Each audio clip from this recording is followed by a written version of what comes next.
You love that song, don't Yeah, you? Every time it's played, you you're digging it and you're pointing away. Okay, good to have you back. So we'll talk about ICSAN and their 2016 conference and grand ball. Wow, that conjures all kinds of images in my mind of huge ballroom gowns and all that. Well, ICSAN was established about 50 years ago, and it's an associate of the international body, the Institute of Chartered Secretaries and Administrators. It was granted autonomy in August 1988 and incorporated under the Companies Act 1968. It's a recognized professional body that focuses on enhancing the status and practice of corporate governance and administration in both the public and private sectors of the economy. It's my pleasure to welcome the president of ICSAN, Dr. Nat Offo. Good morning. Good morning. And thank you for joining us this My morning. pleasure. My pleasure. Thank you. It's the annual conference of Chartered Secretaries. I'm even First of all, wondering, chartered what are secretaries. chartered secretaries? We have chartered accountants, so now, chartered secretaries. Yeah, charter secretaries are corporate professionals. At times, people mistake them for personal secretaries, like the usual typists, but they are not. They play in the Company secretaries. Yes, they are company secretaries. They play in the boardroom with directors. They are usually those who, for instance, in the boardroom will take minutes of meetings of board of directors. They are also present at annual general meetings of companies to also arrange the proceedings and take the minutes. So they are not your usual copy typists. But because secretaries, we have secretaries in our name. Oftentimes, some people confuse us for typists, but that is not what. That is not what we are. Certainly not. A charter secretary is a thoroughbred professional trained in corporate governance, in boardroom practices, and he is a compliance officer in the company in which he operates. Usually, a senior management staff in an organization, and assists the company in complying with, for instance, if it's a listed company, they are post-listing requirements. The returns you have to file with the stock exchange, the returns you have to file with the Corporate Affairs Commission, and then ensuring that the shareholders and directors' interaction is smooth. So he arranges for all the board lawyers, meetings. aren't they? Yeah, most of us are lawyers actually.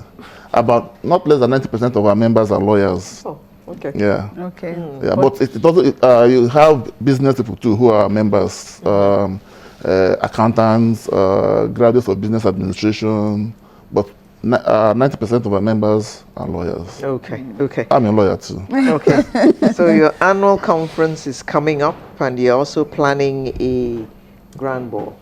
Yes, let me start with the annual conference. The annual conference is next week, Thursday, 17th of November. That is when the conference is coming up. It is focused on corporate governance. We are custodians of corporate governance. What that means is we are champions of corporate governance. We ensure that corporate governance is entrenched wherever we are. So in organizations where we are engaged, we help the company to comply with its corporate governance requirements and meet its corporate governance obligations through the meetings I mentioned earlier on, whether it is board meetings or board committee meetings or annual general meetings. The way a company in the eyes of the law is a person, but it is owned by shareholders. So the shareholders appoint directors to manage the company. So there must be some kind of feedback between the shareholders and the directors. It is the company secretary that ensures that interaction occurs. Okay. So the conference on the 17th of November is also centered on corporate governance. There is the main team, then 3 sub-teams. The chairman of the event is Chief Femi Ekundayo, past president of IOD, Institute of Directors Nigeria, and also past president of Chartered Institute of Bankers of Nigeria. We are also having a keynote address by Alhaji Mahmood, the current president of Nigerian Bar Association. He will be the keynote speakers.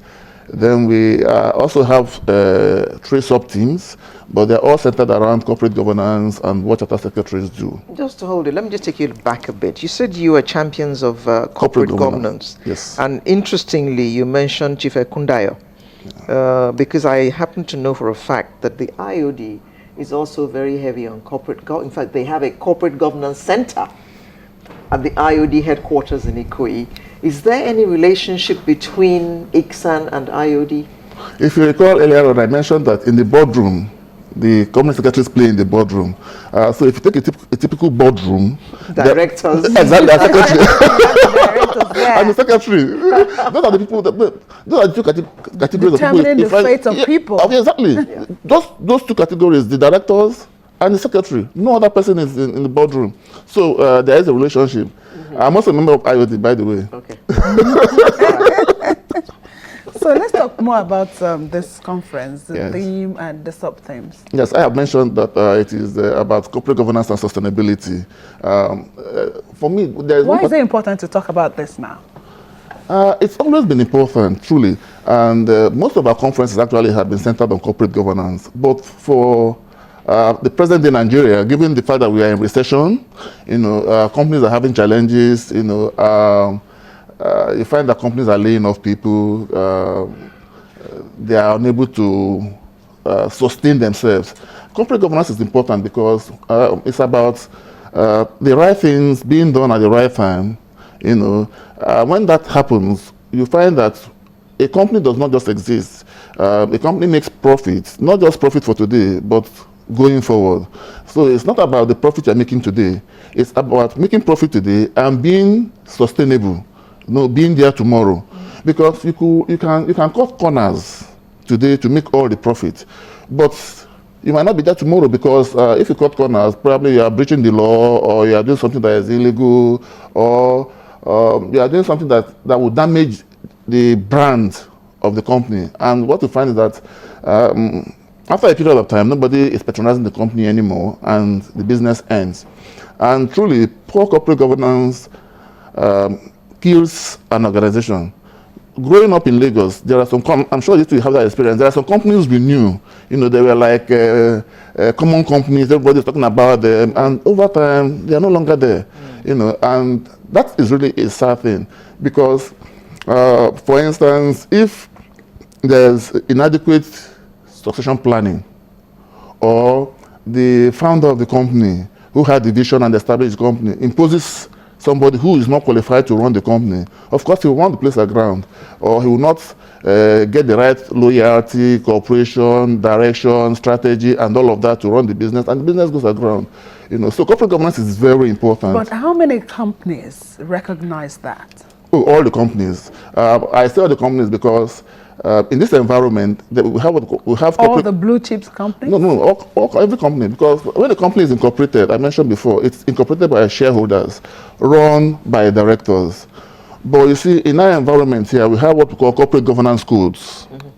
And the corporate governance codes, before now, they were sector dependent. So in the banking sector, there was a corporate governance code that was issued by the Central Bank of Nigeria. In the insurance sector, there's another corporate governance code issued by NICOM, the regulator of the insurance sector. Same thing for pension. And then we had one by the Securities and Exchange Commission that regulates all the public companies, whether listed or unlisted. So corporate governance is something that companies are aware of. But in terms of making them comply with the principle and provisions of corporate governance codes, it's now a different ball game altogether. And that is where some companies face challenges. Companies with our members in their business, as for instance, their company secretary or other management employee, would be directed on the right things to do to ensure that they comply with corporate governance codes. Let me also mention that my institute has been involved in these corporate governance codes that we have in Nigeria, including the recent one, the National Code for Corporate Governance 2016, that was issued by the Financial Reporting Council of Nigeria. So it's not just enough to be a lawyer and I think, okay, because you're a lawyer, then you can be a company secretary. You should have some kind of training. Is that what you're saying, in being a company secretary, just so you know some of these issues around corporate governance? Legally speaking, I mean talking law, legally speaking, if you're a lawyer, you can be a company secretary because the Companies and Allied Matters Act says so. Actually, CAMA says has 3 categories of persons who can be company secretaries of public companies: a lawyer, an accountant, and a member.